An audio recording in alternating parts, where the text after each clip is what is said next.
I'm the best I've ever been. Okay. So if they ask you how I feel, what's up? I'ma tell you I feel amazing. I feel blessed, that's evident. I'm the best I've ever been. So if they ask you how I feel, what's up? I'ma tell you I feel amazing. I'ma tell you I feel amazing. I feel blessed, that's evident. I'm the best I've ever been. So if they ask you how I feel, I'ma tell you I feel amazing.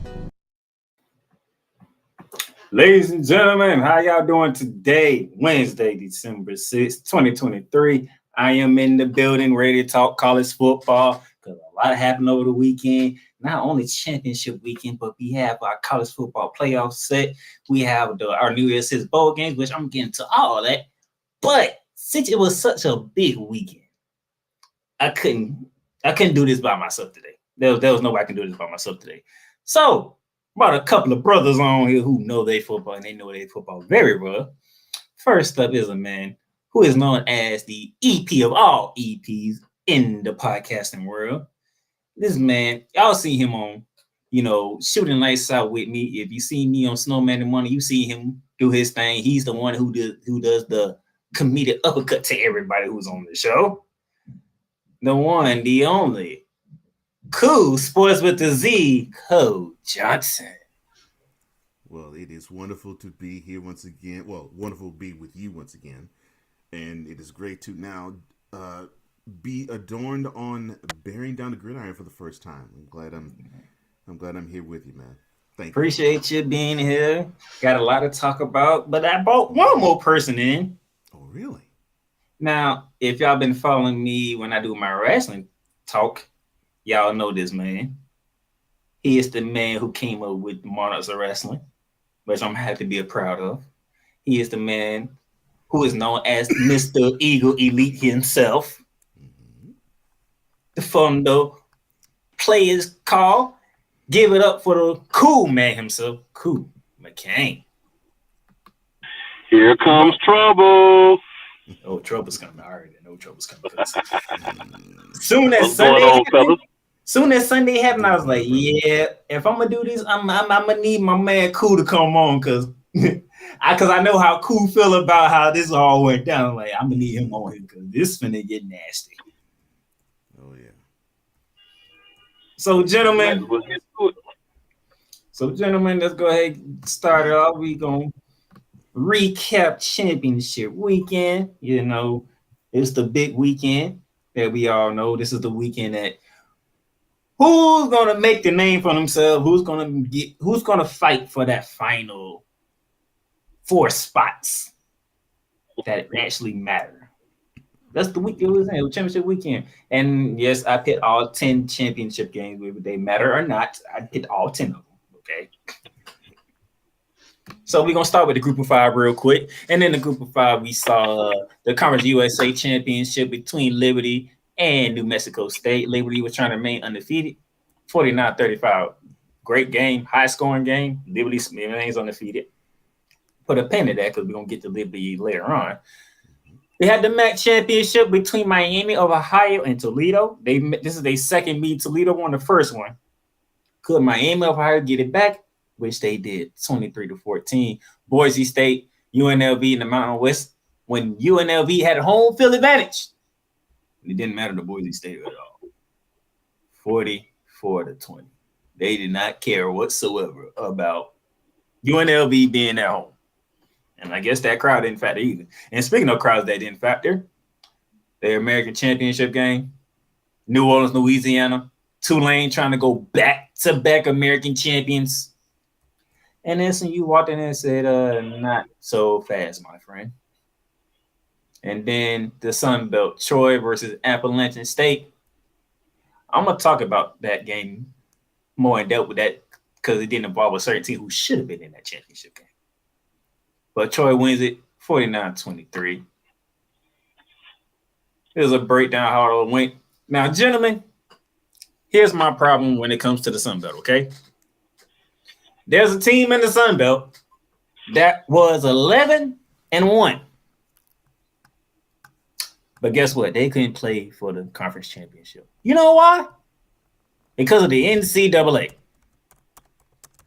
And the fact that they were converting from the FCS to an FBS. For those of you who don't know what I'm talking about, I am talking about James Madison. Now, you gave them some justice by you letting them bowl, but they should have been playing for the conference championship because they were riding high. They were doing their thing. And then they took an L to Appalachian State, but Appalachian State is one Appalachian State that we're known of. So, gentlemen, how do y'all feel about that? We had a conference championship game that wasn't really about the best two teams. You mean like we have a we gonna get to that playoff? We gonna get to that. The best teams. We gonna get to that one. So in other words, what you're telling me is James Madison got Florida Stated. That's what you're saying. Yeah, but basically what happened is the NCAA did NCAA things. Mm-hmm. This is what they do, and even in conferences that people won't rail against and talk ill about, they will do the same thing to the smaller dogs as they do the big dogs. What I say goes. I'm daddy. You all suck it and gotta live with it. And it's messed up, but this is how it is. Do you think the NCAA was happy that Appalachian State went in there and beat James Madison in James Madison that week when college game day went there? You think they was happy when they did that? Yes, they were happy because we have seen in recent history they don't like the small dogs being undefeated. And we're not talking about Liberty, are we? No. They also don't like ACC teams being undefeated. But the thing is, they don't like the small dogs. Cool taking shot. No one be gonna get that. Oh yeah, well I know Cool taking shots. So I'm gonna take mine later. But oh, there's plenty more. Mm-hmm. Oh, I know. But the NCAA, they do not like the small dogs having a run of whatever schedule that's set in front of them, and they don't like seeing teams that are undefeated and they may not bring the eyeballs, and they may not have the talent that brings in the ratings, and they may not pack a stadium. The NCAA doesn't like that. They don't like teams like that. They want you to remain small. They want you to stumble and stub your toe against competition that's supposedly on their level, and that's just how it's supposed to be. You know, the little man stubs his toe against the little men. The big dogs eat where the big dogs eat, and that's how it goes. Mm-hmm. So now you see SMU beating Tulane. I said put a pin in that because that was. Tulane was there, had a chance to be the best group of five, but we'll get to that. Here's the Power Five. As you can see here, y'all see the scope. We're going to go right through it right now. Oregon. 10-point favorite, right? Well, you would have thought they would have had the motivation of revenge. 10-point favorite, right? Dan Laney, 10-point favorite, right? You let Washington escape in their own home in the regular season, right? You got your rematch, right? Yeah, and lost by the same margin. Played a very similar game. Played a very similar game. They lost by a field goal in Seattle. Oh, look at that! They go to Vegas. They play a similar game and they lose by a field goal in Vegas. Shocking. We play for wins, not for clicks. Are you going to hold that against Dan Lanning all the rest of his time as Oregon coach? Yes. I question if that's true for everybody, right? I do question if that's true for everybody. Because Oregon's coach did have a whole lot to say about primetime. A lot of those got chopped up and made into what? Clickbait. Well, see, here's the thing. Here's the thing. Mr. Lanning should not pop off at the mouth and say things like that when the university in which he coaches has 800 different uniforms. I mean, Coco, it's 810. They just released 10 more. That's what I'm saying. They have 800 different uniforms. I mean, the whole football program is all about being clickbait. 800 different uniforms, 800 different helmets. You know what? These two gentlemen finna laugh at me because I'm finna say a line that I normally don't say. Give me this damn camera. Dan Lanning. Okay. You said we play for wins and not for clicks. Directing it to Colorado and Deion Sanders. Well, and when did you do that? I hopped on Snowman in the morning, and Cole would vouch for me. I said, wait till 2 weeks. What was going to happen in 2 weeks? They took their butt to Seattle. Cole, you just said, what happened in Seattle? They lost by a field goal. They lost by a field goal. Okay. Since then, you've been whooping on everybody on the schedule. Beating everybody down.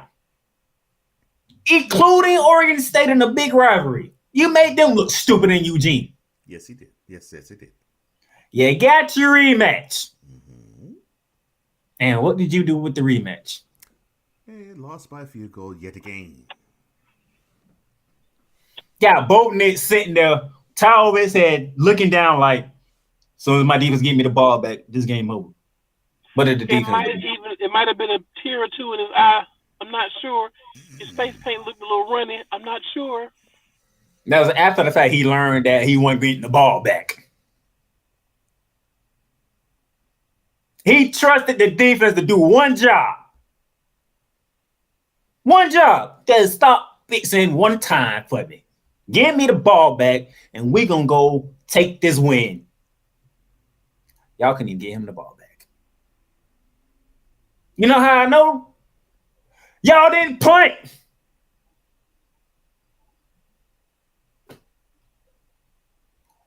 Now this man here, Bo Nix, who is a Heisman finalist, by the way.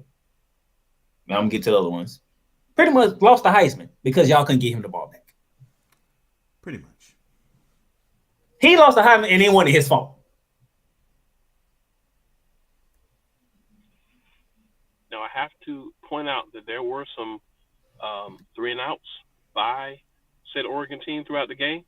So you could technically say he had opportunities. He didn't capitalize on them. Oh, okay.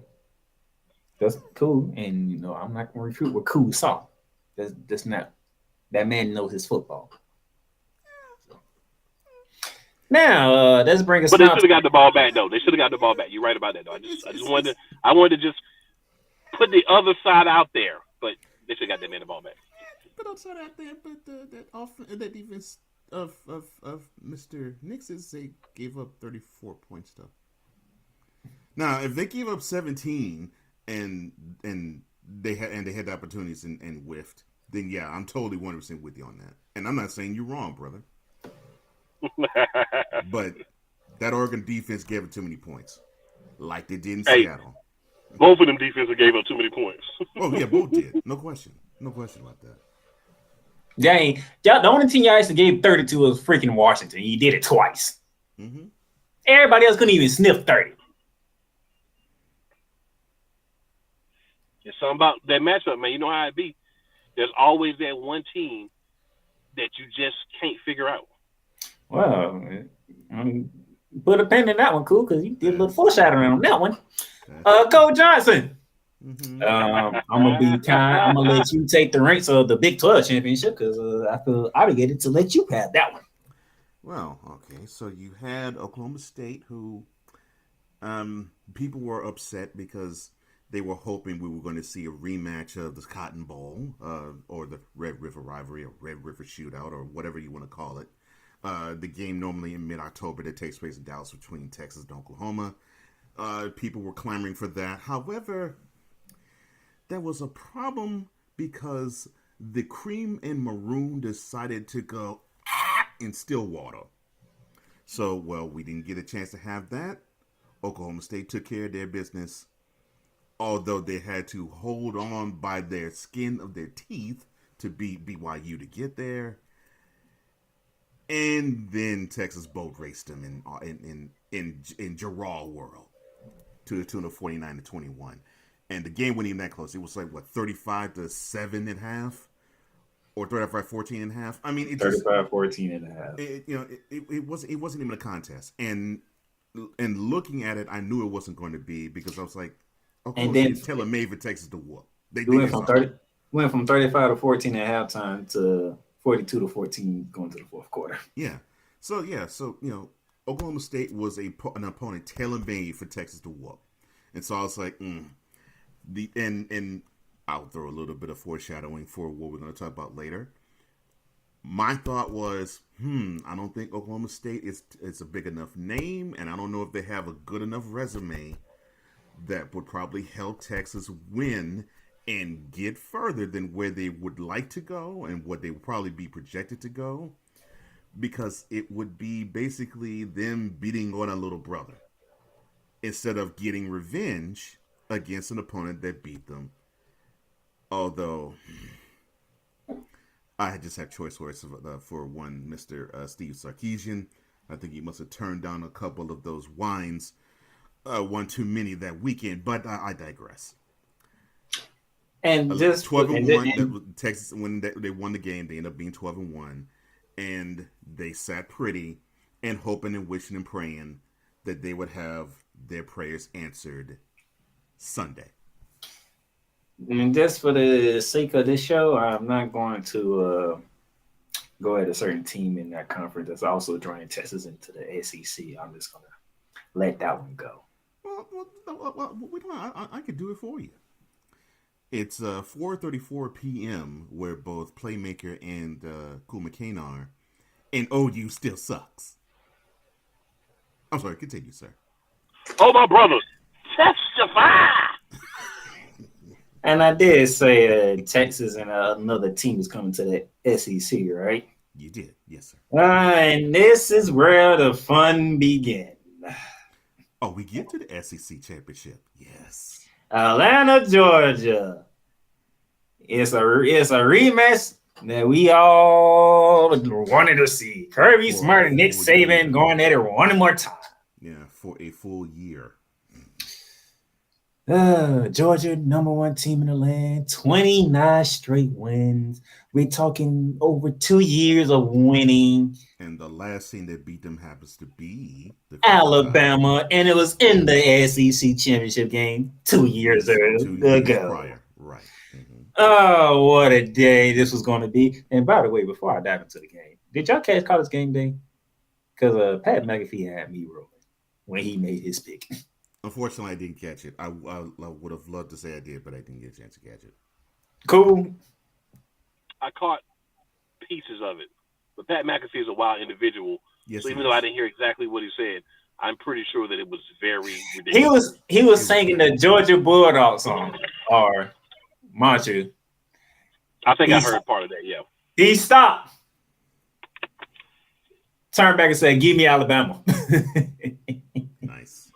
Had Desmond hysterically laughing, Kurt out his seat.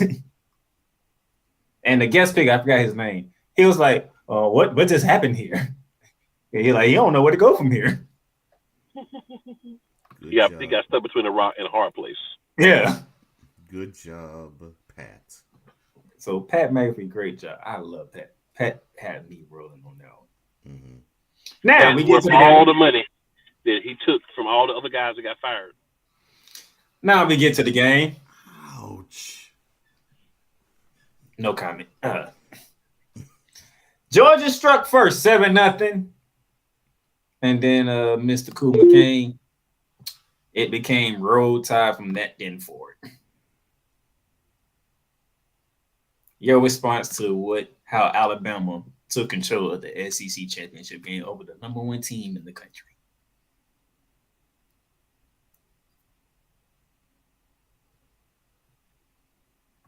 Oh, we having some. Can you hear me, Cool? Can you hear me? Yeah, we got you. We got you. Go ahead, brother.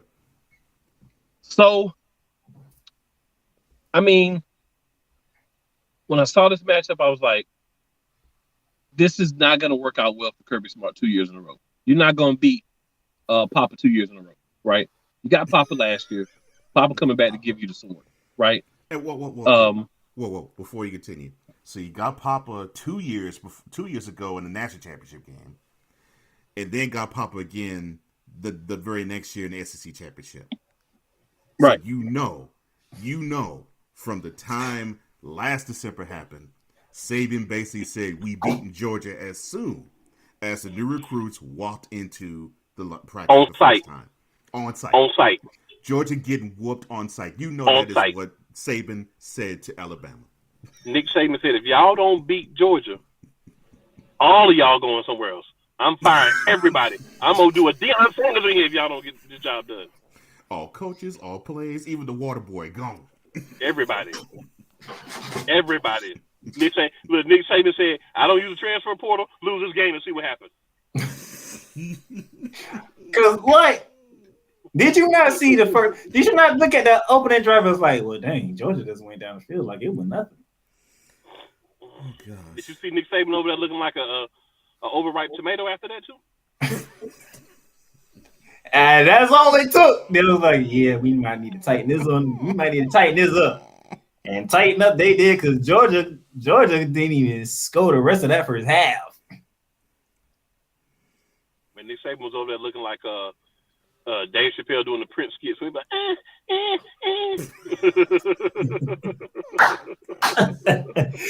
See, ladies and gentlemen, this was why I brought them in here. But shout out to Alabama. You beat the team who you're the last team to beat them, so you gave them that loss. And that win by Alabama became very prominent. So, Playmaker, just to refresh everyone's memory, who did Alabama lose to? I think Cole Johnson's most suited to say that answer. Yes, they lost to a team they say Hook 'em Horns.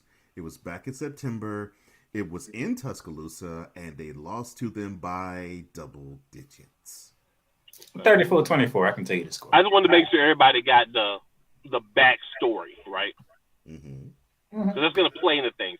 So I have one other question, Cole, that you probably have the answer for me for. Right. That Hook 'em Horns team, yes, sir. They also suffered a defeat this year. Yes, they did. Who took out that Hook 'em Horns team that you were speaking of? I can answer that question. It's the team that I picked to win the Big 12. Unfortunately, it's the scourge of the Big 12 will now be the scourge of the SEC come 2024, Oklahoma. Okay. All right, so I'm just trying to add the story together for everyone because you'll understand why you should pay attention to these questions I'm asking here soon.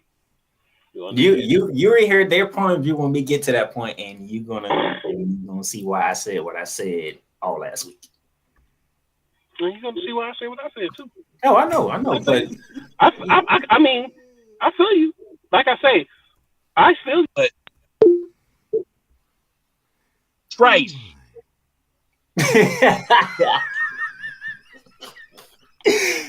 Love this man. All right, we got 2 more games to get to. Oh, the Big Ten championship game. And as soon as I say that, I'm pretty sure Cole. Yep, I knew it was him. I knew it. As soon as I said that, I knew it. Oh, I'm sorry. I thought you was reading a bedtime story, Playmaker. I'm sorry. Oh, good Lord. Shots fired. Did you actually think I was stood a chance in this game? Really? Did Hell no. They stood a chance in this game? No. Hell to the no. So when I saw that they got shut out, I'm like, not surprised. I just want to know how many times did they cross the 50-yard line. That's what I want to know. I'm like, Lord have mercy. I just want to know how many times they crossed the 50. I was like, all right, we're getting sacrificed in Indy. We knew this going in. Whoever won the Big Ten West was a sacrifice. Mm-hmm. Whoever came out of the Big Ten East. It just so happened to be that number 2 team who's involved in some stuff that I'm going to throw in there later on that somehow people been forgetting about, but refresh their memory. I'm gonna throw something Michigan related about what's gonna happen later on too. Oh yes. But yeah, we knew Iowa wasn't going to do nothing. We already weren't going to stop them. I think No.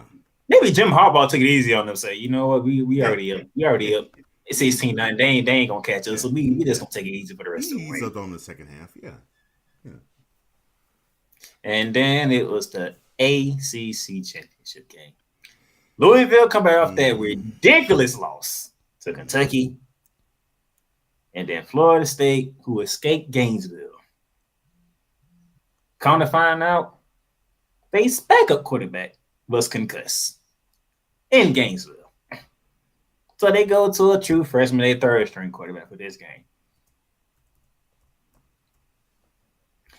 Most people was looking for Louisville to have some type of, what's the word I'm looking for? Success. No. That too, but it's another word I'm looking for because they came up with, an ugly loss. A loss that people scratch their head about. It's like, really? Some extra testicular fortitude? Yeah. You lost to Kentucky. Yeah, looking for passion. This is supposed to be your biggest arch rival, and you talking about Louisville, and you screwed the pooch. At home, by the way. It was in Louisville. Now listen. But see what happened was Louisville rolled the helmet on the field. They figured, and they're at home too. They figured, oh, this is nothing. Kentucky sucks. I mean, look, I know they've been feeling hot. They've been feeling their hot oats as of late. They've been ranked, but this year it's not been all that great. This should be nothing. And then they get beat down. Kentucky. And Cole didn't hear me say it, but Cole heard me say this. I said that Kentucky lost, heard it, Florida State. Now we get to the ACC championship game. We see this team defense. You only gave us 6 points. The only defense that played better was Michigan, but that was for obvious reasons. That's like the Iowa Hawkeyes is the Pittsburgh Steelers of college football. Oh, wow. The Iowa Hawkeyes might be the Carolina Panthers. Are you saying that the offense is so inept that you would think that Iowa's offense, along with the Steelers' offense, is pee-wee worthy? Hey, they wear the same damn colors. Oh wow, that's true. They look damn near the same. They play the same. They have a good defense. That offense is hot garbage. Yeah. So we see this game. There's half the people in the country. Florida State, they got the 13-0. They did what is hard to do in football, no matter what level. Wow. They went unblemished. But they did it. The other side, however, here's a beautiful part about it. Quarterback. A Power 5 conference team ran the table with a third string quarterback in the championship game. And the other side of it, this game is unwatchable. Well, let's be completely forthright. And Cool could probably say this a whole lot easier than the two of us, because he is basically where this conference is headquartered. The whole conference is unwatchable, except for maybe a couple of teams, and that can vary from year to year. And exactly, and the teams that actually are watchable varies from year to year. Yeah. So this game was unwatchable, but Florida State did the job. Yes, they did. So conference championship is done, and now let's go ahead and get this out the way. Yeah. And I went 6-4. Oh well. Thank a lot, Oregon. And yes, Cole, I did the unthinkable. I ended up picking Georgia. Well, that's your fault for picking Oregon. Oregon. That was on you. Well, cool thing about this. I knew Oregon was gonna lose. Cool. Think it this way. When I did my conference picks at the beginning of the season, you picked Oregon. The two that were remaining made the conference championship. So I could either switch it up or I can stick with the pick. Hey man, there's times where you got to say, you know what? Maybe in my haste to overhype certain players or teams, I made the wrong decision. Let me go ahead and fix that. And there's times when we stay with our picks.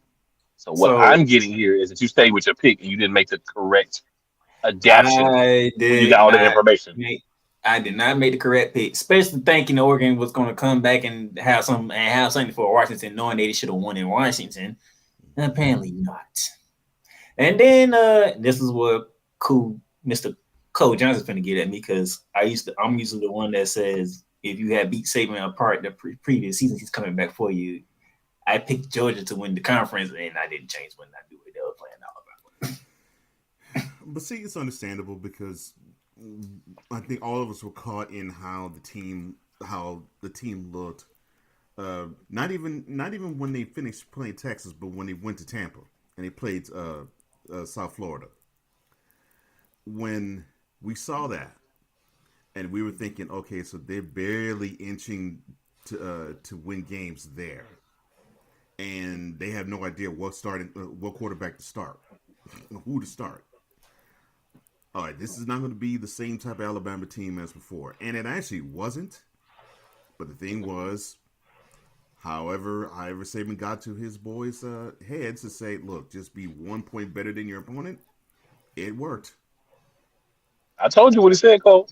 If you want to be in Alabama next year, you better win this game. Mm-hmm.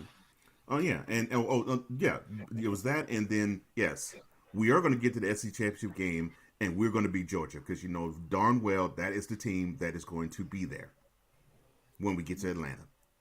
Yep, and you better beat them. They did. Keep your scholarship. Yes, they did. Overall, I finished off 61-27. Okay. The extra point fan vote picks that was done. Well, the final one was the week before in week 13. 10-3, Cole. 10-3. Okay. That's good for I don't know what game these people are gonna pick. Like I have so cool. What I do was so I have the number 6 games, the big 6 games. Then I let the people vote. Yeah, you let them vote, and they pick the other one. I don't pick you out, sir. I'll be lurking. I'm a lurker. I'll be lurking. Me going 10-3 in games I don't know what I'm finna pick. Whew. That's good. Very good, sir. It's very good. So that is the recap of championship weekend. We're gonna take a break, and when we come back, let the arguments begin. I'm just gonna put it like that. Let the arguments begin, okay? It's gonna be a lot of argument going on because a couple of gentlemen are not happy with what took place Sunday before 1:00.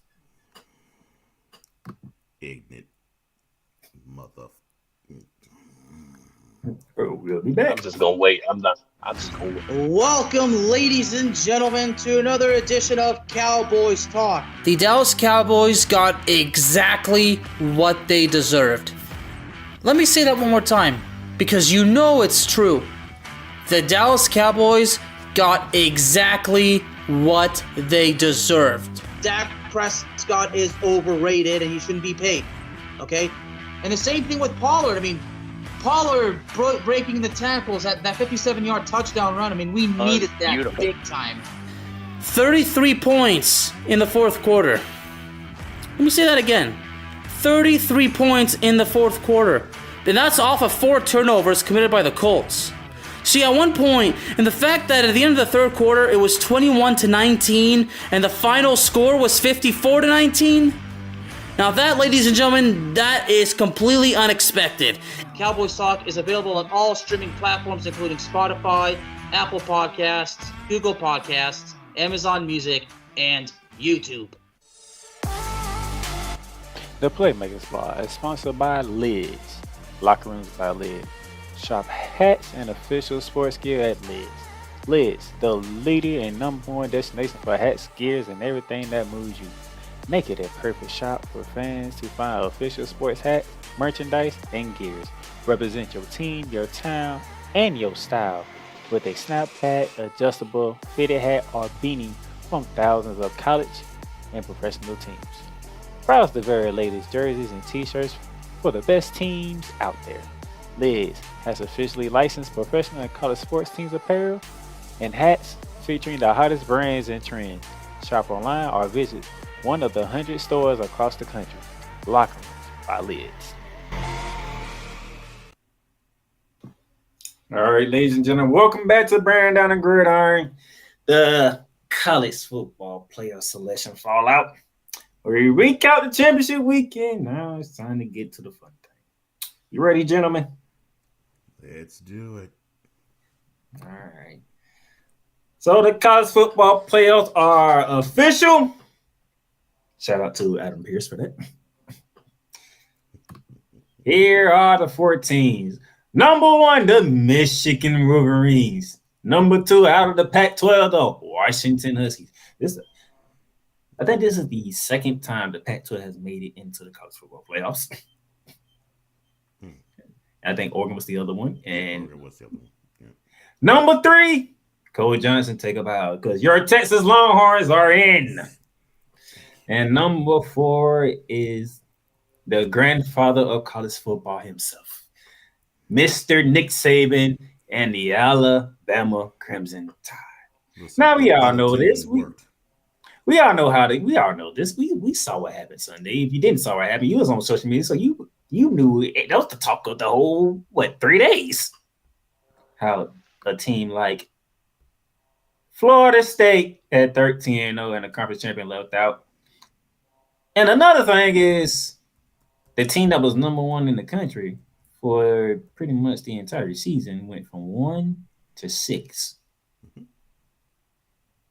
Now, the main issue is the Florida State Seminoles. 13-0, won all their games. Won the ACC.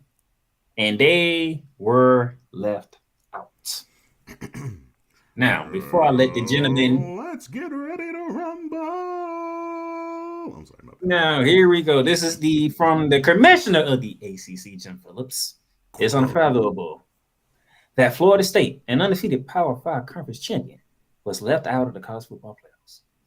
Their exclusion calls into question the selection process and whether the committee's own guidelines were followed, including the significant importance of being an undefeated Power 5 champion.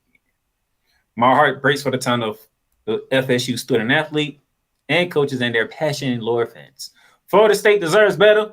College football deserves better. Close quote. He wasn't the only one to chime in. The head coach chimed in as well.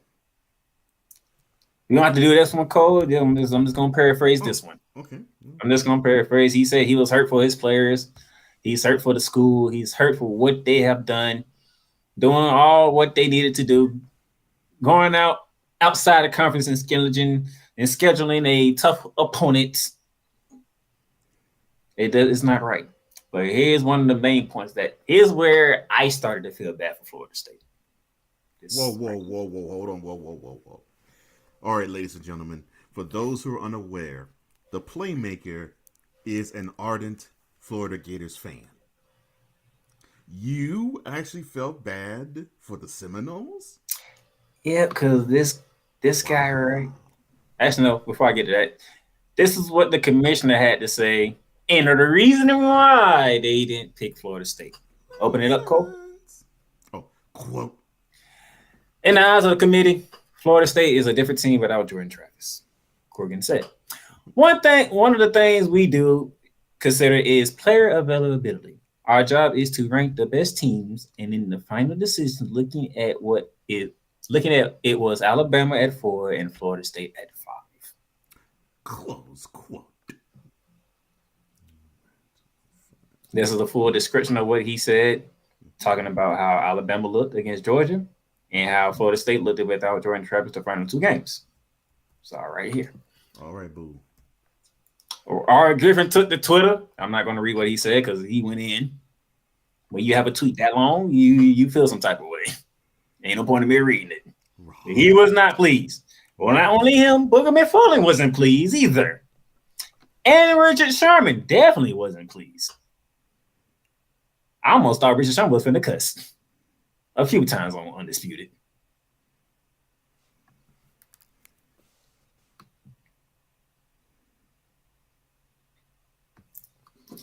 So as we see what's going on here. Wow. Here is the criteria for the committee. Conference championship 1. Strength. This is no particular order. This is not in a particular order. That's a So screen. conference championship is 1. Strength of schedule in head-to-head competition. You know, competitive outcomes between common opponents. And the bottom one. The bottom one, you see? Other relative factors such as unavailability of key players and coaches that might affect a team's performance during the season or likely will affect its postseason performance. Mm-hmm. Now, if I can see if I can get that other slide up. That's because the shots kept coming because after that happened, Mr. Peyton, one of the star defensive players for Florida State, decided to enter the transfer portal. Now that's painful. He entered the transfer portal. Let me see. And then where you at? This is where I start to feel bad. Because you see this guy, this is Jordan Travis. This is exactly what he said word for word. Mr. Johnson, open it up. Quote. Devastated, heartbroken, and so much disbelief right now. I wish I broke my leg earlier in the season. So y'all could see this team is much more than a quarterback. I thought results matter. 13-0, and this roster matches up across any team in those top 4 rankings. I am so sorry, No Nation. Now, before y'all go, Cole's quote. The fact that Jordan Travis had to sit here and say and lie. He wished he broke his leg earlier in the season. Yeah, the fact he typed that and lied. I'm sorry, my bad. That's that because he's basically labeled the reason why Florida State's not in. That's a bunch of bull. I'm sorry. Go ahead, sir. Look, man, Cole's about to go off. I'm telling you right now, Cole's about to go off because this is what the committee. You heard me read it. Mm-hmm. Florida State looked different without Jordan Travis. Mm-hmm. So this is what I'm going to do. Cole Johnson, I'm going to give you the camera. All right. So this is the problem that I have with all of this. NCAA, you have proven once again you have no balls. You have no balls, no BALLS. Why do I'm saying that? Because you all had to come up with this mamby-pamby rule saying, okay, well, to qualify to be until this year's over, the top 4 teams in the college football playoff, you got to be a conference champion. You got to have a strength of schedule that's strong. And now you introduce if there is a player or a coach that could affect the postseason performance of the team. We weigh that in consideration. So the CFP the CFP committee chairman said that this was the overarching reason as to why Florida State was not going to advance. Here's the funny thing. That chairman happens to be affiliated with Florida State. And 5 other people too. And 5 other people on the committee as well. Here's another funny stat about this. So the NCAA, they went into last year's offseason. They said, you know what? Why don't we get to a 12-team playoff for this season? Guess what the conference who decided to, who now is griping about the process said about that? The ACC was against it. Nope. Them idiots said no, and they were the deciding vote. And they were the deciding vote to boot. So, in some respects, the ACC got exactly what they deserve. Now, The conference got what it deserved. Now, the team did not. The conference did. So basically, you saying the ACC beat themselves in the ass without knowing it? Yes, they did. Oh yeah, Gotcha. they cut off their nose to spite their face, and that's what makes this actually that's the beautiful part about this whole debacle. That now let's get to the ugly part. You know that fourth rule that the committee judges by? You see, that rule was supposed to be instituted for Michigan. Oh, I ain't forget. That rule was supposed to be instituted for Michigan because the NCAA did not have, again, the word comes in, balls. They didn't have the balls to actually suspend hardball for the rest of the season. They just suspended him for the last 3 games because they figured No, that wasn't even them. That was the Big Ten. Oh, I know it was a Big Ten, but the NCAA didn't even decide to suspend him at all. But if the Big Ten actually were to do that, but the Big Ten figured, well, you know, by the time you get to Ohio State, even though it's going to be at home, you have your assistant head coach leading the team, they should get the L. And unfortunately, 30-24, they did not. So now the NCAA feels like fools because they did not discipline Michigan the way they wanted to, but they did not have the balls to. And guess what? The committee can't do nothing about it. And they have this rule that was instituted for one program, they instituted it for another one. Now, that is what the commissioner, that's what the committee chairman said, that basically that because of Jordan Travis's injury, they will not be admitted into the college football playoff. Well, then let me put this, before I continue, let me put this out there right now. Whoever gets the Heisman Trophy for this year doesn't deserve it. Because if the absence of one player is that important to where you actually have a Power 5 conference champion who went undefeated not be playing for a national championship, and the reason is that was what you give, Jordan Travis is 2023's Heisman Trophy winner. Period. But y'all, again, this is NCAA. Y'all don't have the balls to do that either. So let me continue. This is what would make it a whole lot easier for you all, you dunces in the committee. You hide behind this BS rule of saying, well, you know, you won't have all the players necessary. You're going to start a third-string quarterback.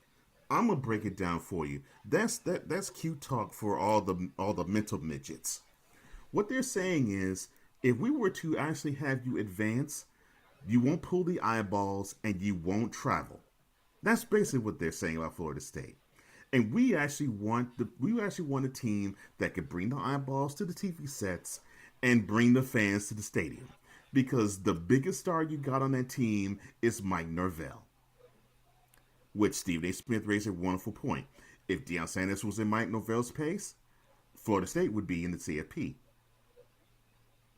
And don't give me this, well, Florida State has started a third-string quarterback. They're starting a backup quarterback. And that's the reason why we couldn't admit 8 years prior, you had a program that started if I'm not mistaken, third-stringer. Started a third-string quarterback. Not only did they beat Alabama, they go on to beat Oregon in the national championship. Before you continue, here's the difference in that scenario. They played Wisconsin. I don't give a crap if there's an exception. No, I'm just telling you because I know what you're talking about. I don't give a crap. The Big Ten championship, Cordell Jones' first start, and they just beat the brakes. They beat the brakes off of Wisconsin. I don't give a crap if there's an exception. As they laid out the rule, this is why Florida State isn't advancing. But you had a team which had the similar thing happen to them. You invite them into the playoff, they win the whole thing. And if you all don't know, that team is Ohio State. And yes, you could say, well, also, another exception, you had Ezekiel had to run for 200 yards in both the national semifinal and the championship games. You run for 200 yards in all 3 games. And the Big Ten championship. I don't give a crap. It looked pretty.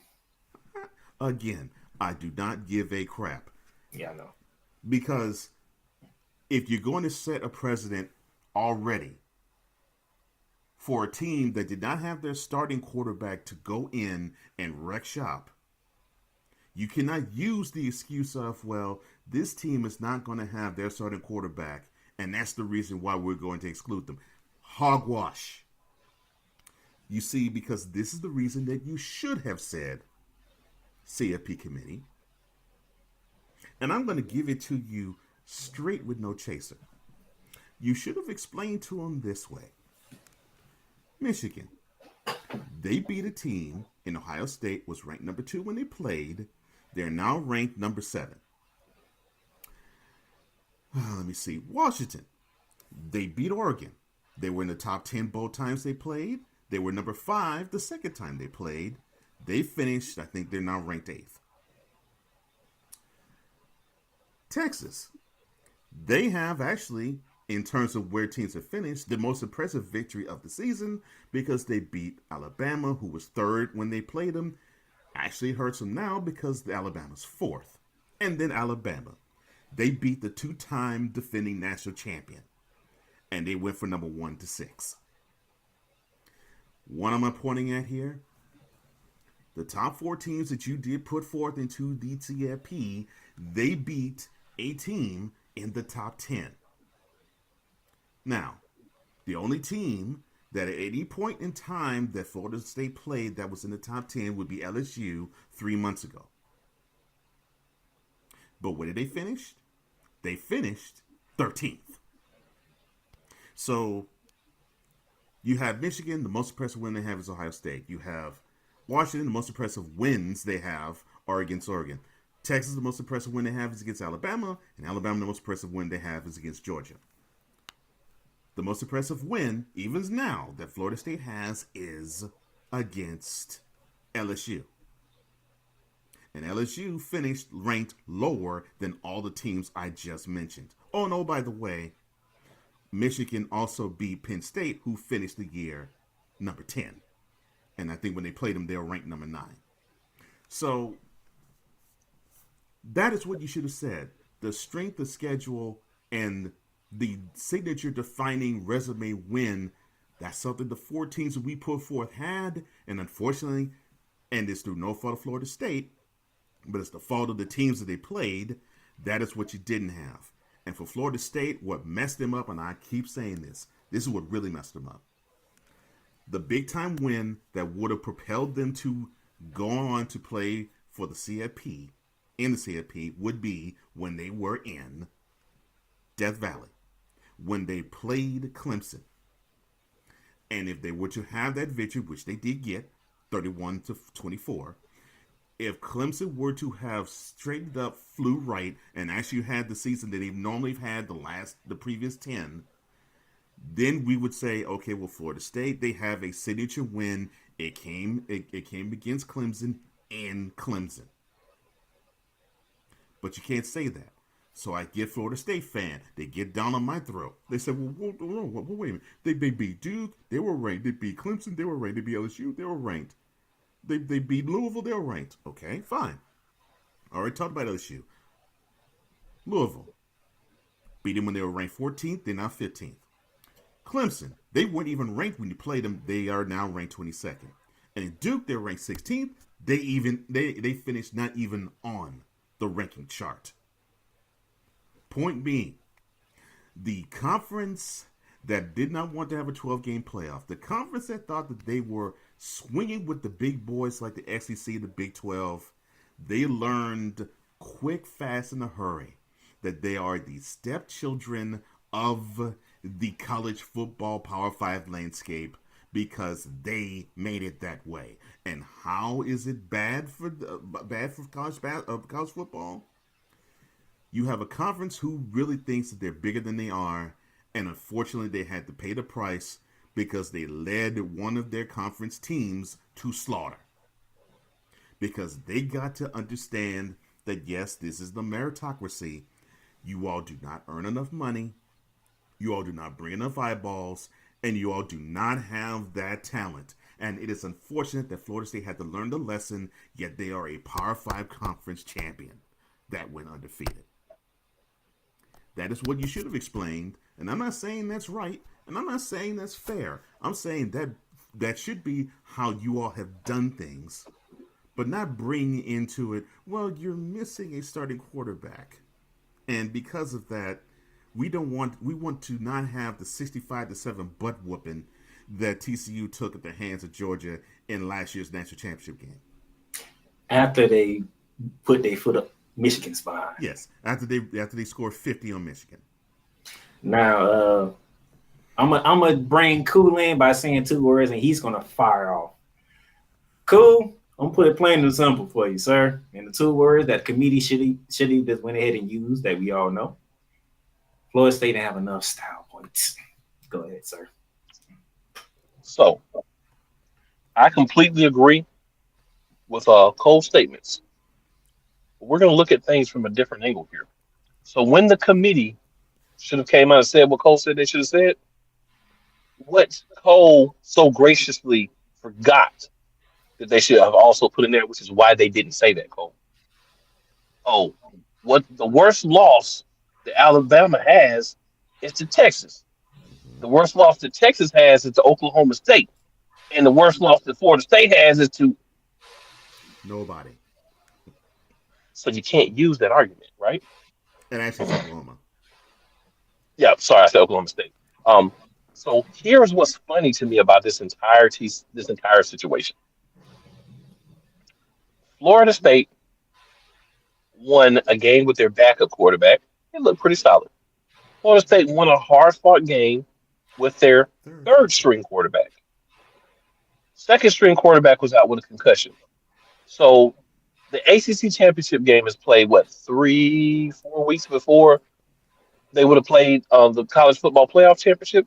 So guess who would have been back by then? The backup quarterback. At least the backup, yeah. Yeah, the backup who looked pretty good when he played, right? Didn't get a lot of chances to see him because that's why you have a starter. And Jordan Travis, the talent that man had, you're going to keep him on the field. So you're punishing a team because you're trying to insinuate. You won't come out and say it because testicular fortitude is the furthest thing from anybody on this committee's mind. So you wouldn't come out and say the reason that we're doing this is one of the things that Playmaker said style points, and another thing that they don't want to admit is we're doing this based on what you look like against Louisville without taking into account the fact that your third string quarterback who won't be playing if they were in the college football playoffs was playing. So here's the other funny part about this. We don't reward teams for having monstrosities of defenses anymore. We don't say, man, this team may have some troubles on the offensive side of the ball without Jordan Travis. But Jordan Travis never played snap of defense this season. And Florida State's defense is ridiculous. And before I go any further, I want to make sure that everybody's watching knows I am a Miami Hurricanes fan. I hate Florida State to the core of my being. I hate Florida to the core of my being. I hate them both. I wouldn't be mad if their universities burnt to the ground. Right is still right. And the right thing to do is a team that has went out scheduled. Florida State cannot control that LSU wasn't as good as they should have been with Jaden Daniels this year. LSU should have been better, but Florida State cannot control that. All they can do is years ahead of time, because keep in mind, Florida State wasn't able to go this past summer and say, hey, Alabama, y'all want to play? Hey, Ole Miss, y'all want to play? Hey, what? You schedule these one-on-one matches a couple of years out, right? Because you have to make room in your schedule. So they went out, got the best game that they could from a team they thought was going to be good, played them, and beat them. Because that team did not live up to the expectations, and maybe Florida State exposed them. Maybe the fact they went out and played Florida State first, Florida State exposed them. They put on camera the ways that you could beat this team and help other teams be prepared for them. But we're not going to give Florida State any credit for that. We're not going to give Florida State any credit for anything. The committee is going to try to make it seem like, and ironically, half of you have ties to Florida State. You're going to try to make it seem like Florida State went out and beat a bunch of Division II and Bush League teams. Very disrespectful to the teams that Florida State played, right? It is very difficult, as you saw, because only 3 Power 5 conference teams was able to do it, go undefeated. It's very difficult to do. Very, very difficult. Do we reward teams for playing and doing things that are very difficult? Only if we want to. And I have one other question I need to ask you and Playmaker. Do we know of anyone on the college football playoff committee that's clairvoyant? Nope. I can't think of anybody. So who on God's green earth do you think you are to tell a team how they're going to be able to play without a guy unless you can see the future? You judge people on what they've done. You don't say, "Oh, we don't think you're going to do this because this guy is hurt." Piss on what you think. The whole college football committee right now should be fired. They should have been fired after they put this out there. You've got NFL players saying this is trash. You've got other college players saying this is trash. You've got coaches saying this is trash. You've got fans of teams that hate Florida State saying this is trash. You're garbage for what you did. You're trash. You're garbage. I will never have respect for the college football playoff committee again until all these pieces of doo-doo are gone. The college football has to be better. You have to have a system where you reward teams for perfection. I don't care how you feel about the perfection. You don't go in the NFL and say, "Oh, the Eagles are 10-2, but they had a lot of close wins, so we're going to make them the 4th seed. We're not going to give them the number 1 seed because we feel like Detroit's played better. We feel like Dallas has played better, even though the Eagles have a better record." That's what they did. And the funny thing is, they've never done this before. I remember a couple of years ago, if I'm right, was it Oregon State who got in? I want to say. I can't remember exactly who it was. Ohio State, the first year. Ohio State. No. I'm not talking about that. There was an undefeated, I think it was Oregon State or Oklahoma State team a few years ago that got in, and they got pummeled. I mean, pummeled and embarrassed. No, Michigan State. I know you're talking about Michigan State. Okay, Michigan State. The guy that they went up against Alabama in the semifinals and got pummeled. So they were one of the 4 best teams that year. Did you go into your future bank that year and see that they weren't going to win and change it? No, you didn't. You made this up this year.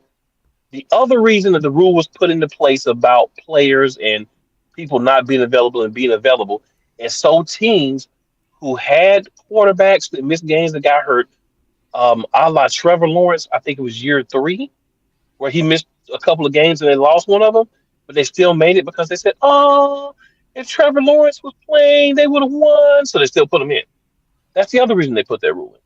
What they did was they took their time for weeks and said, "We got to figure out a way, y'all, to pull this off. If this happens, we got to figure out a way to pull this off. What are we going to do?" You know, and it was a chain reaction.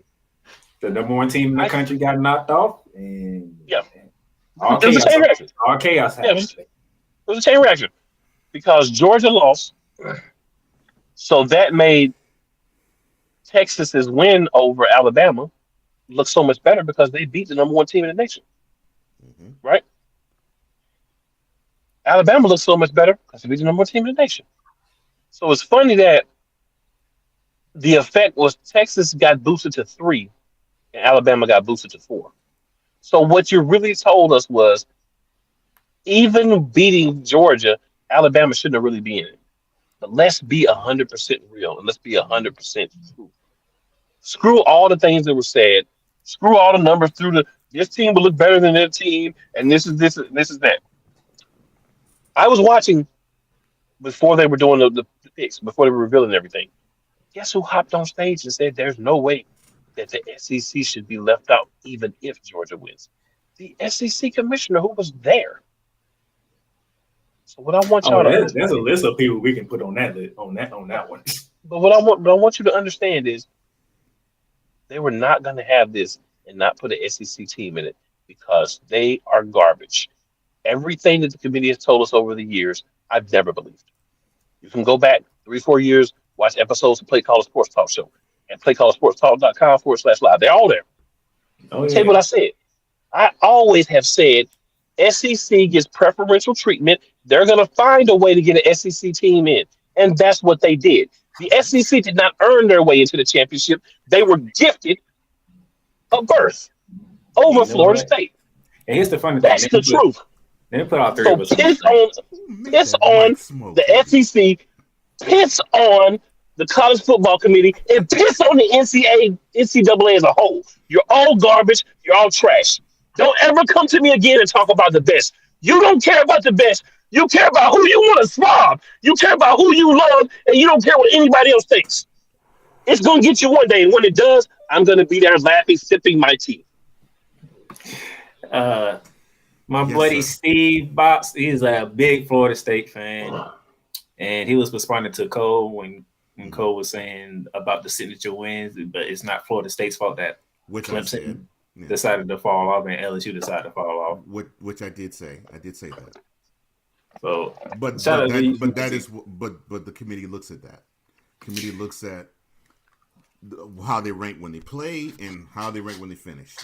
now here's the funny thing. Unfair, but that's how they do it. Here's the funny thing what Cool McCain said, because when we had this debate last year, right? Thank you for having that mic smoke, bro. Ooh, that was beautiful. This I is had to what calm it down a little bit. I actually had more to say. I had to calm it down a little bit. Cool McCain, Cole Johnson, Snowman, Brian Snow, and a host of others, right? Around the same time, what y'all was like, the committee gonna find a way to put Alabama in the game. They're gonna find a way to put Alabama in it. They gonna do it. I came out and said, you know what? If TCU loses a close game in the Big 12 championship or win it, they're in. And then you can ask Mr. Cole Johnson. Oh, people was coming at me like I'd said something religiously wrong. Matter of fact, I think Cool saw a couple of those. Remember that, Cool? Because I was like, TCU gonna get in. They thought I said something wrong. Over Alabama, you must be. From what the committee has been saying this year, TCU's gonna get in. And I actually put it in order too, right? Cole, I put it in order. Sunday came about. Cole, what happened? Georgia 1, Michigan 2, TCU 3, and Ohio State 4. Cool. Did you hear Alabama come out of Cole's mouth? Did you hear Alabama at all? So I told y'all Alabama was gonna get in because TCU lost in overtime in the Big Ten championship game. All right. They smoked Michigan, and then they got smoked by Georgia. Ooh, did they get smoked? And then we come to this year. Then this is why I brought Cool McCain on, because Cool was not happy with what I was saying on Snowman in the morning last week. He was not happy at all. When I sat here and said, I don't think Florida State gonna get in, even if they do go undefeated. Well, Playmaker, let me ask you a question. Riddle me this. In the history of the college football playoff and the BCS, right? Those two entities.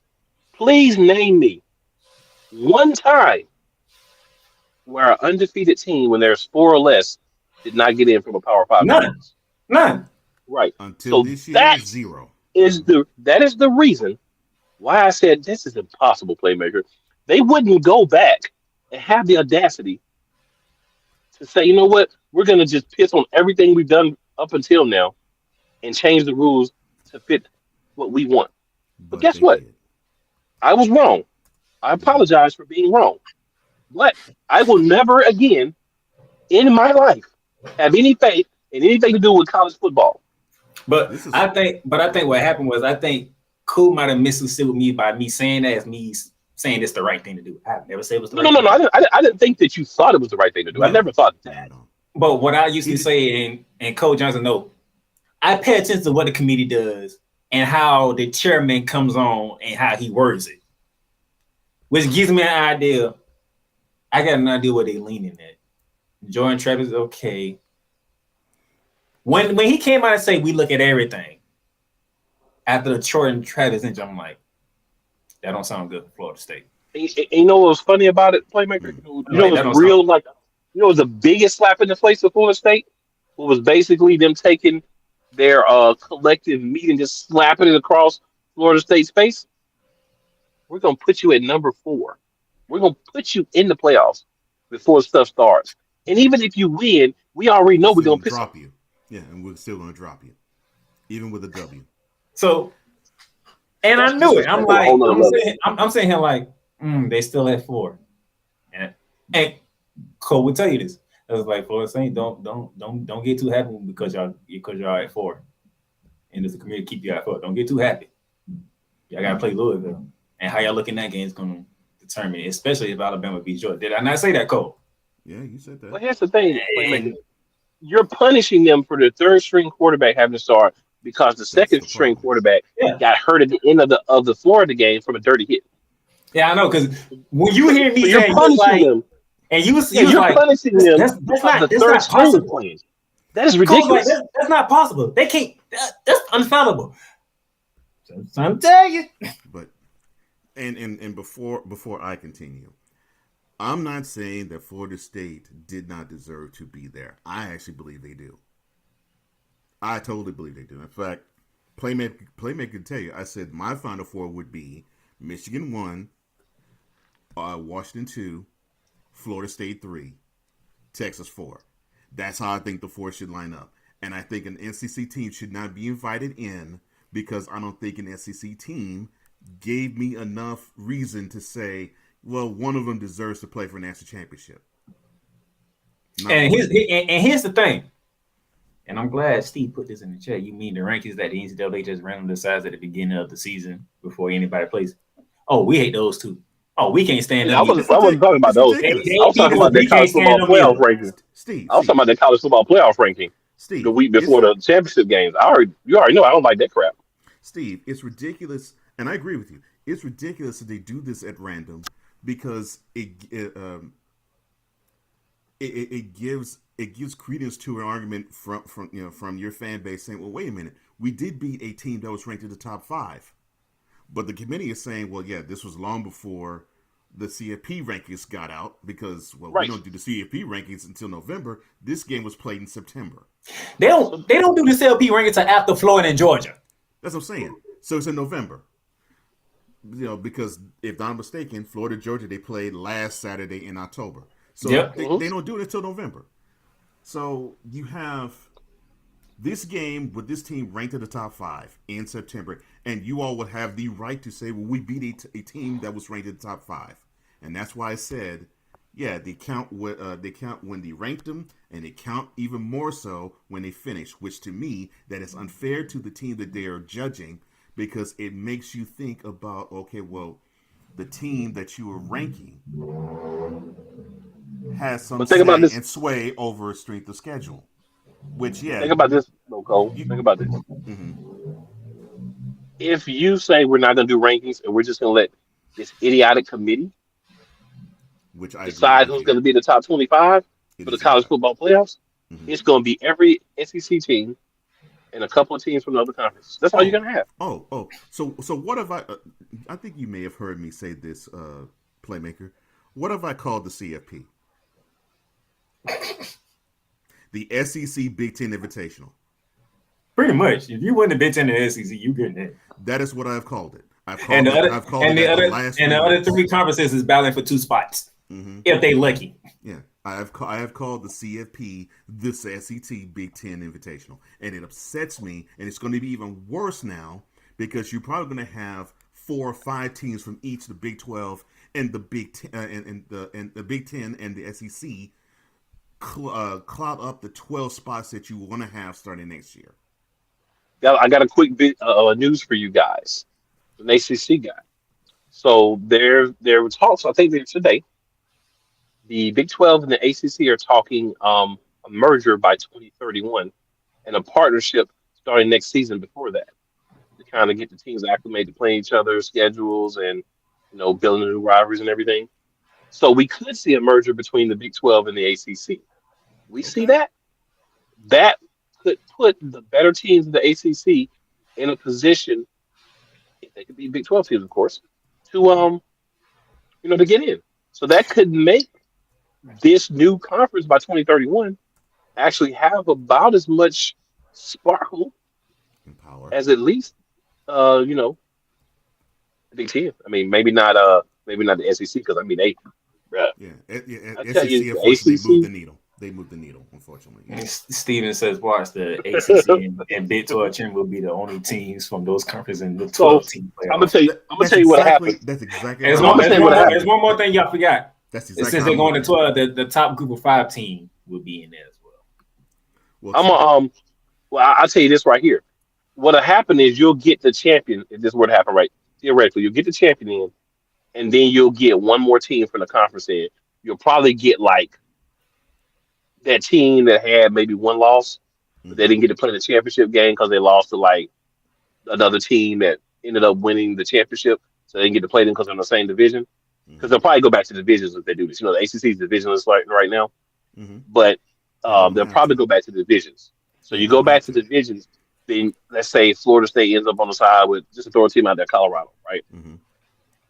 So say both of them are undefeated, and then Colorado plays Florida State, loses to Florida State. Florida State goes on to the whatever the new conference is called, the ACC 12 or the Big ACC, whatever you want to call it, you know, and they win. The team that lost on the other side probably has 2 losses. Just throw it out there. So we'll take Florida State because they're the conference winner, and we'll take one more just so we don't get grief. And they'll probably take, in this scenario, like Colorado, right? You're still going to get at least 3, no, 4. So 8 of those teams are going to be from the SEC and the Big Ten. In the Big Ten. In the Big 12. Yeah. I agree. 8 of those teams are going to be from there. So if you can get 2 of the other 4 spots, because remember, there's not going to be a 4th Power 5 conference anymore because the Pac-12 is the Pac-2. Yeah, Pac-2. Yeah, 12 Pac-12 was on. Yeah. So let me bring a little cold mentality in here because when I saw this popped on my phone, I thought of Cole Johnson right away. So not only is Florida State mad, and rightfully so, there's a person in Florida, Cole Johnson, that is also mad. Oh Lord, Ron DeSantis. Oh Lord. The governor of Florida is actually is asking the legislature to give Florida State $1 million so they can sue the college football playoff. So, when you were saying in your rant of a lot of people who were upset, cool, you could add the governor of Florida on that too, because, well, let's understand. If you all don't understand, I know Playmaker does. He lives in the state. And cool, of course, intelligent guy that he is, I know he knows. The capital of Florida is Tallahassee. And where is Florida State? Tallahassee.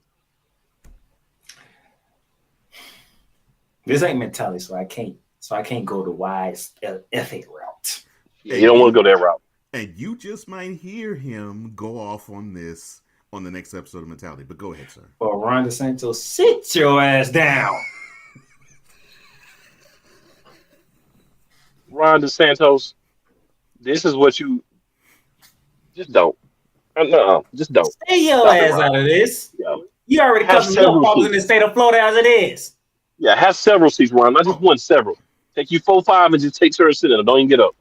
No. Well, Steven, I know DeSantis has been beefing with Disney. Actually, that beef has been going on for a little more than a year. I'm talking about in courts a little more than a year. And it started even before then. So yeah, I know that he has a beef with Disney, and unfortunately, what he has to understand is Disney is the number one in terms of money. They're number one in tourism and they're number one in employment. They give Florida the most money. So yeah, you have that. But to me, this is such a political ploy. It's not even funny because he got called up by Donald Trump by saying, well, you have Florida State who got snubbed, and you got you got DeSantis who he called de-sanctimonious, who can't do a thing. And so he responded by saying, well, let's allot $1 million to give the Florida State so they can sue the CFP committee. How you gonna sue them, you idiot? Get out of here. See, now this is the main conversation when it comes to the CFP is best teams, not most deserving teams. Okay, so how you gonna sue them over something that's subjective? Stay your butt in politics and stay out of college football. Well, now, before I go off, let me move on. This is the final rings. We already know the top four: Florida State 5, Georgia 6, Ohio State 7, Oregon 8, Missouri 9, and Penn State round out the top 10. Okay. Well, you got your Oklahoma in there, your LSU in there, your Oklahoma State, pretty much, right? Mm-hmm. I want you to look at, keep an eye on 23 and 24, though. Okay. That would be Liberty at 23 and SMU at 24. Correct. Now, here's the playoffs slate: New Year's Day, Rose Bowl, Alabama, Michigan, 5 p.m., 8:45, down in the city of New Orleans, Texas, and Washington. Sugar Bowl, baby. Now, the New Year's Six Bowls. Missouri versus Ohio State in the Cotton Bowl. Friday, December 29th, 8 p.m. That's going to kick off the New Year's Six route. That early thoughts on this. You got an SEC and the Big Ten matchup.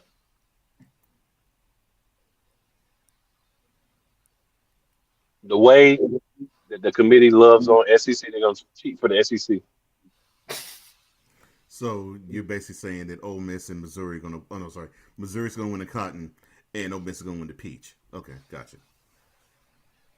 And the Peach Bowl is down in the ATL, home with the SEC. Ole Miss and Penn State. I'm going to be honest, cool. I hear what you're saying, but I have said this about Penn State. James Franklin don't know how to win big ones for whatever reason. Yeah, he can choke a big game. He knows how to do that. But then again, he playing Ole Miss, so the other guy who chokes in big games is Lane Kiffin too. So somebody gonna choke who is gonna beat. And Lane Kiffin knows how to choke the big ones too, but he does know. And that's why it's gonna come down to the referee play, and the referee play is gonna be like when the Chiefs play in the Super Bowl. But Lane does know how to win one of those big games every once in a while.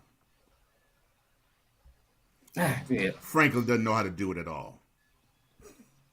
So that's the Cotton and the Peach Bowl, and then Orange Bowl. You talk about funny. You talk about consolation prize. No, this is what I want to say. You know, I'm mad at the committee for what they did at the top. They shouldn't have did this to Liberty. That's trash. That is garbage. That's dumpster fire type play. That's wrong, and they know that's wrong. But they don't care. That's the problem. Because you were correct. They just wrong, but they don't care. So Florida State, you went undefeated and you lost. And sorry about it. In your consolation prize, you're gonna be home. You get to go down to Miami, South Beach, and all that stuff. But we bringing Georgia down there too. So here's the problem I have with this. You put Georgia with Florida State. The reason why you don't put Florida State in the CFP is you saying, well, we possibly would lose money if we were to have them play in the national semifinal. You possibly could also. So you put them in the highest games, not in the national semifinal. That's what I'm saying. Yeah. So that's all BS. So you still stand, and I'm not saying they will really, but you still stand to lose money. And Cool said it best in the highest ranked game that is not the CFP. Steven says that makes sense to me. Steven says, explain to me how Florida State isn't better than Alabama and Texas, but they're better than Georgia. They would go to straight schedule. That's what they would do. They would say the victory. And I'm not saying they're right, but that's how they would explain it. That's how to me, this is the committee opportunity to say, here, y'all want to know? Play Georgia, and let's find out. Mm-hmm. That basically is it. So Alabama has a win against Georgia. Texas has a win against Alabama. But here's the thing, man. If you're Florida State, faulty as all get out. If you're Florida State or you Georgia, what benefit do you get from winning this game? You don't get anything. Neither team does. That's the messed part. This is like playing for a third place trophy. That's what I'm saying. This is like not being in the gold game or the silver game. We're gonna put you in the bronze game. This Seriously? is the biggest consolation prize we have ever seen in college football right now. It's like college football, yes. man. And this is dirty. Why, and this is why I love two liter Dr. Pepper piss on college football playoffs. And this is as a why I whole. love. And this is why I love the NFL more than college football because of crap like this. Yeah. And remember, I told you to look at 23 and 24 because the third ranked team is Liberty, the highest ranked Group of 5 team. And they actually get to play in the Year 6 Bowl. They go to State Farm Field in Glendale, Arizona for the Fiesta Bowl to face off against Oregon. They don't get to go. They are getting fed to Oregon. That's a very good way. That's what's happening, sir. They're not getting to go. They're getting fed. Steven, guaranteed, you're going to be seeing real national champion after the Orange Bowl is finished. That's exactly what you're going to be seeing. Matter of fact, let me put this off. Because, wait a minute here. Because when UCF did this, was it what, 2017? Yeah, 2017. Florida fans, Miami fans, and Florida State fans was picking at UCF. Hold on. Miami fans were not picking at UCF. We were too busy complaining about how bad we suck. Well, that's true. But that's not true. That's true. Trust me, I know some Miami fans who were doing it. Trust me. I ain't say all other fans of these three teams. I'm just saying fans from these three teams were picking at UCF. Some who, by the way, went undefeated and beat Auburn. Yep. In the Peach Bowl. Mm-hmm. But if you're playing devil's advocate, they're not a Power 5. UCF wasn't Power 5. Don't matter. Same thing as Liberty. But this is the messed up part. I was wanting to know, and I think this is something I did say to you, Playmaker. I wanted to know when we were going to get the treatment that UCF and then before them Boise State would get, but in the Power 5 conference. I was wondering when that was going to happen because I was like, there was going to come a time where you're going to have a team that runs the table, but you're going to say the resume is not good enough, and they're in the Power 5 conference. And you could explain away with the other schools. Well, they don't play the big boys. They don't schedule the big boys. Well, you can't really say that with FSU because they do and they did. And you know the funny thing is, Cole, when they beat Auburn, guess what? And then nobody had nothing to say. No, couldn't say they beat an SEC team. Couldn't say that. Yeah, they beat SEC now. And then they had to wait a whole year. They had to wait a whole year and double overtime to thank LSU for surviving UCF the following year. Yep. Because they ain't finna do it again. Yep, they were about to win against another SEC team. Yeah. Yeah, you beat the SEC team, and the SEC boys like, oh, that's a good boy. Complain. Oh, I know you ain't being serious, Steve. But some of your Florida State fans, they being very serious. Some are very serious. They are very serious about that. I'm like, but when UCF did it, Steven, so I'm a Texas fan. He wrote, if you beat SEC in the bowl, it's because they didn't care about the game. That's exactly what people said when Texas beat Georgia in the Sugar. That's exactly what they said about Georgia. Well, they were interested in the game. They really didn't care. They didn't show themselves to really want to play in the game. I'm like, why are you going to crap on the team that actually won the game? That started with Alabama. And the funny thing is, you couldn't refute it because you looked at it was like, this ain't the same Alabama. When you say they, you may not be talking about the team. You may be talking about the officials. No, he's talking about the conference. That, trust me, y'all both know it. I am SEC in my blood. Well, yeah, and I live in SEC country too. You know that. Well, both. Trust me. When I looked at that Alabama team that year and that Georgia team that year, I'm like, they just there. Mm-hmm. They just there.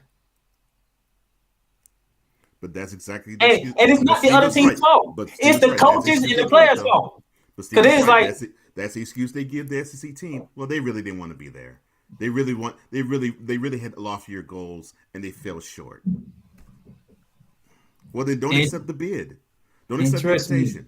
And trust me, I'm waiting till that list of players who opt out of bowl games for Georgia coming. I'm looking for it. Who all opting out? And I can tell you, yeah, this ain't finna be a game. I'm looking for it because I know it. It's coming. Man. So these are the games here, and Cool don't like this Liberty game whatsoever. Because he's right. Liberty's being led to slaughter, and that is what this committee actually is wanting. They want to say, see, when we put the little guy against the big guy, you see what happens. The big guy treats the little guy as if the little guy asked in the bowl game, "Can you pay us $1 million so you can beat us by 50?" That's what this committee wants. Go ahead, Cool. I think you were muted. I'm just gonna say, man, my thing is, I understand we have this team plays this team and it's set up this way, but sometimes, as a person, a sentient being with sense, you just say, yeah, Sentient. let's make a switch here. Like we Not supposed to do sentient. this, but we gonna say, hey, Liberty, are you okay if we put you in this game instead, and we gonna put this team in that game? You know what I'm saying? And you know what? I'm finna pull a Pat McAfee here. Despite the fact the NCAA is letting James Madison go bowling, what if James Madison had to deal with all that stuff that they had to deal with the NCAA, and they was able to focus on Appalachian State and beat Appalachian State, and then go on to beat Troy to win the Sun Belt? Would you would have put James Madison in that spot? No, because they want to passive aggressively punish teams. That's why I say that the NCAA has no balls. They want to passively aggressive. They want to still punish Michigan still, Yeah, you had no. but they don't Matter have of the fact, balls. let me to do take it. this down, put all the arrows on the screen because, as far as I know, this investigation, these two investigations of John Harbaugh are still going on. Where's the punishment He at? out there playing. Well, you gotta remember, it's a new set of rules, man. There's another person that looks very similar to Harbaugh who is playing through his investigation too. Now I'm flipping sports here, but one Mr. Joshua Josh Giddey, Giddey. he out there just playing like, hey, we understand you were accused of this, but hey, When don't we worry pull about out it. Go out there 15, and keep 16 year playing. olds, yeah. Yeah, just go out there and keep playing, man. And You it's an know, you know ongoing why? investigation. You know why I brought that up, Cool? Because it was the NCAA who showed the Big Ten what they have on John Harbaugh. The reason why the Big Ten did what they did. The Right, Big but you Ten could have didn't. did The more. Big Ten didn't do what they You do had out balls of the to do river more. themselves. The Big The Ten. NCAA showed them what they have on Jim Harbaugh, and the Big Ten was like, "Yeah, man, you might want to. Yeah, you gonna have to See, Oh, suspend you him." mean like the NFL show what they had on the New England Patriots and they got a slap on the wrist? You mean like that? Oh Lord, here we go with the cheaters again. And don't forget, We're not even his talking. mentor in cheating We're not is the even one who talking made sure that he about the understood end. that process. We're not even Y'all have talking to about the. understand. John Harbaugh has the sensei, the kind of cheating and getting away with it We're as his not even. mentor. We're not So even we knew talking. that there was not going to be any real punishment if We're you not paid even attention. talking That's about all the I'm saying. NFL. And he had to bring the Patriots / Cheatriots into this. How, Lord? Harbaugh, mentored by the king of all I cheaters, I was expecting you to do it. Bill Belichick. I was expecting you to do it. I was just wondering when you was going to bring that parallel into I can't play. let that go, y'all. I'm sorry. I'm sorry, but See, I can't let that that's go. the thing. People focus on Alabama getting in with the one loss. Some people focus on Texas getting in with the one loss. But hey, man, one of the programs is being investigated for cheating. It's But hey, simple. man, And they guess what? tried to. You know They what the tried to argument take it. was. You know what the argument was. Let them play. This is the Don't punish problem. them if they go undefeated. This is the problem that I have with the NCAA, and this is why I say they have no balls. They wanted Michigan to be punished, but they wanted to have somebody else do the punishing and have the justification. Well, yeah, they had a great season, but Ohio State beat them. So, they didn't really earn the right to be there. That's what they wanted to say. Mm-hmm. But they couldn't. And then you mess around and you put it in the CLP hand who can't do nothing but do their job. Right. And you don't and you decide you're not going to punish the program. So I'm like, okay, well, you didn't really want them there, but they're there now. Now, the NCAA, if you did your spot, that's an open spot in the playoff. Now, if the Big Ten decided to say, okay, Harbaugh, you're suspended the rest of the year. Now, this is the question I would ask the two of you: would they institute the same thing about Michigan as they did Florida State? No, yeah, I can tell you why. No, that's why it didn't happen. They could have I said, can, you know I what? can tell you. They I could can have tell said, you why. It's the suspended the exact rest of the same year. thing. It's the exact same They thing should that have said, happened on Harbaugh, Ohio you're State. done for the rest of the year. That's what they could have said. They could have said, Harbaugh, you're done for the rest of the year. If you make a bowl game, you make the playoffs, you're done then too. But you know what? Even if they did that, they would not have did what they did to Florida State. You know why? Because they're all, I can't say it. Go ahead and say it. I'm gonna give you the CFP reasoning. Full of crap is what he wants to say. Yeah, but I'm gonna give you the CFP reasoning. I'm gonna give you the CFP. But I know the word wasn't crap. Yas munches, full of crap, a whole lot of things. See, yeah, they said that. Here's would be the CFP reasoning. I'm gonna show you. I ain't never gonna say it. I'm gonna show you to you. Because I'm bringing that up because, well, isn't one of the rules as to why Florida State didn't get in would be the same reason that Michigan wouldn't get in if Harbaugh was suspended for the rest of the year? No, you know why? I'm gonna show you. I'm gonna show you why. They have no reason. What's the final score? Oh no, I agree with you, Cool. We here with that because I still. I know we here. I think it's a bunch of crap. Okay, but here's the thing. Here's the thing, Playmaker. If Michigan doesn't have their coach, do we know if they score 26 points? We don't. I mean, do we know if their defense? Do we know if their defense blanks Iowa? We don't. We don't. But guess what? You know what they would have said? So look what's what the they did. Look what they did to Penn State. Look what they did to Ohio State. Well, 24-15 was not an impressive victory, but I know it took place in Happy Valley. Plus they ran the ball 35 straight times. 26. Let's say it's 26. Michigan gets 19. Let's take a touchdown away. Let's say they get 19, right? Mm-hmm. Say without Jim Harbaugh, they're 7 points worse. Okay. And then let's say they give up 3 field goals. So 19-9. Okay. 19-9. Now my interest is peaked. Now my interest is peaked because I want to hear what the committee got to say about this and how this is gonna work. Because in my opinion, you know what they're gonna say? They beat Ohio State. But here's the problem that I foresee, and why I call this hypocritical as well.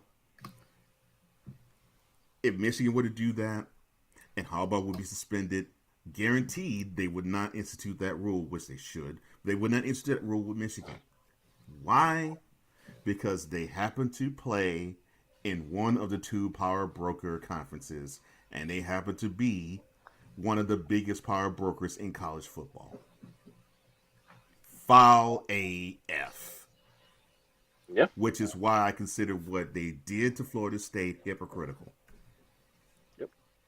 It's all good though, man. I mean, you did what you did. You showed me who you are.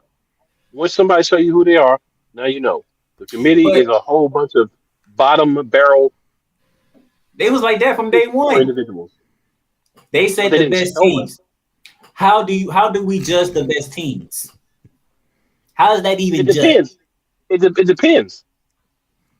One of the ways for B is I look at teams who are undefeated. Because to be the best, you have to be able to push back all challenges. And that's what Florida State did. Yeah. Some people might not look at that. Some people might do BS like, in their championship game with a third-string quarterback, they only outscored the other team by 10 points. Well, okay. Or if you're Ohio State, let's beat Wisconsin by 59. So let me tie in the NFL myself and how this goes. You know how when the Cowboys, they're now 9-3, how a lot of people are saying, okay, yeah, you have an impressive record, but who did you really beat? Because you beat like 5 last place teams. You beat trash teams to get to 9-3. You went up against San Francisco, got drugged. Yeah, you went to Philly, got drugged. You went to Philly, you were 5 yards short. But and you get a chance, to play them again in 3 days, but in 4 days. But you got a lot of people who are like, well, you don't look all that impressive to me because you didn't beat anybody, and you got fans conditioned to put strength of schedule with the NFL. Thankfully, it's about basically how many wins you got and the type of wins you get, and not how impressive the wins are. It But in just college How other football, people did feel you about the did you win. win? Did you win or did you lose? but in college Right. football, Not it's how somebody feels about how you win. It doesn't yeah. matter. But in college football, it's about, okay, if you beat a team that's ranked in the top 10, and if you drag, if you mollywop, if you destroy and dismantle any team lower than that, and that is an unfair way to judge how good a team is. Because to me, Florida State is one of the 4 best teams. Because like you said, Cool, you only had 2 other programs in the Power 5 conference that went through the whole slate undefeated. Now, if you had 5, And right? you know what? Let's say you had 8 more. And you know what? Yeah, Power you had know 5 what? Power 5. Yeah, you had You heard 5 Power 5 conferences. you heard And you Cole say didn't put earlier. Florida State. I can take that. You heard Cole say, "I'm a full blown Gator fan," Yes. but you can't tell me, despite the fact they lost to Alabama, that Georgia is not one of the best sports teams in the country. I agree there. But in my opinion, I had a feeling they was going to get knocked off. The hypocrisy of the committee. Mm-hmm. I had a feeling they was going to get knocked off. And because they got knocked off, it gave the committee the reasons to say, Alabama, you beat our number 1 team. And here's why they did it. So you had old Nick Saban 2 days before the SEC championship game was played go in the media and say it would be a crime if there isn't an SEC team that isn't allowed in the CFP. Can I put another name in there? Can I put another name in there? And I have to do it. And I have to do it because he's on TV 5 days a week. And he is a Alabama fan. Mm-hmm. And he specifically said live on national television, because they know who I'm talking about. No SEC team in the playoffs? That's criminal. If the committee put no SEC teams in the playoffs. And in my opinion, this year, it would not have been criminal because there wasn't an SEC team that made me say, wow, they really impressed me. And I'm including Georgia in that.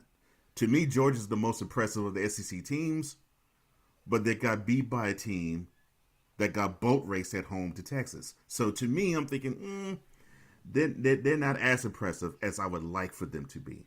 So and you know, there's an SEC team that stands out. And you know the fun thing about that, Cole? When your Texas Longhorns beat them in week 2, that was like, oh, that was forever ago. That's not even the same Alabama team. And that's another way that the committee judges too, when these losses take place. Mm-hmm. Florida State beat LSU week 1. Texas beat Alabama in week 2. Mm-hmm. LSU went down. Alabama came up. Mm-hmm. This is how it goes. And Alabama didn't look like a top 4 team too when they went down to Tampa and stunk up the joint. The very next week. Very next game. Yeah, very next week. Oh, and they had to eke out a W against Ole Miss, if I'm not mistaken, the very next week. But those things don't matter. A top 10 matchup. But those things don't matter. Said that Lane Kiffin was going to find a way to choke. Those things don't matter, though. Oh, you said those things don't matter? Okay. No, not when you're in the SEC. Not when you're in the SEC. It doesn't matter. I agree. All you got to do is win the conference. And let me show you my unbiased. What about 4th and 31? All you got to do is win the conference. Yeah. Remember 4th and 31? Yep. So basically, we know next year more teams are going to get in, but the way they have it is, your 5 Power 5 champions. Your top 4 have like a bye. Yeah, the top 4 have a bye. Whoever the best have a bye. So it's always going to have at least one SEC team there. It doesn't matter if they're 5 and 7; they're going to be there because they're in the SEC. You be conservative. I'm thinking it's going to be at least 2, if not 3. Well, I'm saying at least one. Even if the best team in the SEC is 5 and 7, they're still going to be in the top 4. Oh, they'll stay in the top 4. I'm just talking about the at-larges. To me, we're talking about the at-larges. I can literally see 2, if not 3, from the SEC, 2, if not 3, from the Big Ten at large. That's 6 of those at-large spots. 6 of those at-large spots are already gone. That's already that's the rest of them because the last one goes to the highest Super 5 team. So you and I are on the same page. Cool. That's exactly what I'm thinking. Yep. Yes, sir. Yeah. So After 8 of these spots, 6 of them are gone. I agree. Yeah. 8 of the 12 spots are already gone. Mm-hmm. So everybody else is playing for the other 4. I'm Okay. saying the ACC and and Big 12, if they combine, like they're talking about, Yeah. they'll get 2 of those spots, and then there'll still be 2 other ones. Mm-hmm. That's what I'm saying. Now Because my nobody cares about the Pac-12. The yeah. Pac-12 is Yeah, that's not even Pac-12 a is now. conference Yeah, anymore. Pac-12 is now is Oregon State and Washington State. Well, I will say this about the Pac-12 before we get out of here. What a hell of a way to end it off, because that wasn't an entertaining conference this year. And it's unfortunate that that's their swan song. Probably the most high profile season they have had in quite some time. Now, I'm gonna tell you, watch that boy, watch that man in Colorado. Watch what he do in this portal and with recruits. Everybody talking about all these people is they're not coming. You think about it, he had a quarterback that decommitted. If you're a young quarterback and you think you're a really good player, you're not trying to go sit behind Shador for a year. So you're gonna go somewhere else, No. Mm-mm. right? He's not gonna be able to get a top quarterback until the 2024 20. 2025 Yeah, cycle probably like when 25. Yeah. Shador's gone. Yeah, I was gonna say That's when he's 2025. gonna get a good quarterback. All They're right, gonna be there. let's get up out of here because Mr. Cool McCain, he got other business to attend to that needs to be flamed. 8:30. 8:30. So Play college sports. I just said the wrong channel. I'm so hyped. 8:30 tonight. YouTube.com/at Eagles Elite Podcast. There's some things that need to be discussed about this past week's game. All the habitual disrespect that has been shot at the Philadelphia Eagles because they lost the game. Uh-oh. Second one of the season. they And did just then lose. it's still one loss. It doesn't matter if they lose Yeah, by I feel 50 or I 5. feel you. It's still one loss. It's still one And loss. and on top of that, you got the team that got beat worse by the same team. Now all of a sudden you want to chirp. They beat you worse. And not just one time in a row. They have consistently been your father with a belt when you walk into a field and play them. But you got the nerve to want to chirp because they beat us. All I'm going to say is this is a time that you're going to want. It don't matter if you ain't a fan of none of these teams. I promise you, as the host of Eagles Week Podcast, me and my co-host will give you an experience that you will not forget tonight. I'm looking No forward matter to what that team one. you cheer for. I am looking forward to that one tonight. Did you Eagles see Elite. Did you see the look on Cool's face when you asked him? No, when you threw it to him, saying you got some important business to take care of, and he thought Eagles, and he thought about that game Sunday. Oh, because I knew that. Oh, because tonight is his night. Tonight is Cool's night. I'm just telling you, tonight. Ooh, Tonight is Cool's night. I'm seriously, I'm looking forward to that episode, bro. I'm looking for that episode tonight, man. So, We're coming in hot, uh, and we staying hot. I love that, bro. and Mr. Cole Johnson, the floor is yours. All right. Well, you can catch me on Snowman in the Morning. I do that. Either I am on the screen or I am behind the scenes. And that show happens every weekday morning, 10 a.m. Eastern, 9 a.m. Central. Tomorrow, Thursday, Cool and Coach Hour. And tomorrow, and tomorrow we have the Cool and Coach Hour. Of course, you just saw what Cool did. You'll get more of that. Hour number 2 of Thursday, and every Thursday with him and Coach Dante, who those two brothers are wonderful. I think they're gonna have a show eventually. And of course, you all get to see Playmaker every Tuesday or every Monday sometimes on the show as well. And then, of course, there's Total Football Talk every Tuesday at 9 a.m. Eastern, 8 a.m. Central with my boy D. Willie or Drew Willingham. I also tag team with my man Wise at Hefe on Mentality. You can catch that every Monday to 2 p.m. Eastern on Coleman Media Incorporated YouTube channel. Hey, y'all need to catch Mentality. Wise is just different. Wise is You just have not different. seen Mentality. You have done yourself a disservice. Yes, I'm gonna just say that. Thank you. Yes, and I agree with you both. Yeah, you gotta watch Mentality, and if you don't, you'll do yourself a disservice. But if you do, you'll be blessed because the brother that they know that I know, for some reason, some way, somehow, this show brings out a different side to that brother of ours. I don't know what it is. I don't know why it is, but that's just how it goes. And if they talk about this Ron DeSantis, I know I'm gonna laugh my butt off. Watch when they go in. And we are. As soon as I saw that, I could definitely give you a preview. In the next episode of Mentality, we are definitely going to talk about DeSantis, the CFP, how he was goaded into embarrassingly wanting to do something from the gubernatorial seat of Florida. Because I find it hilarious. Because if y'all thought I was finna go off, why is going on? Why is it go off? And yes, and DeSantis already is the effing moron of the year candidate. So he's already done that. This is going to add another law to the fire.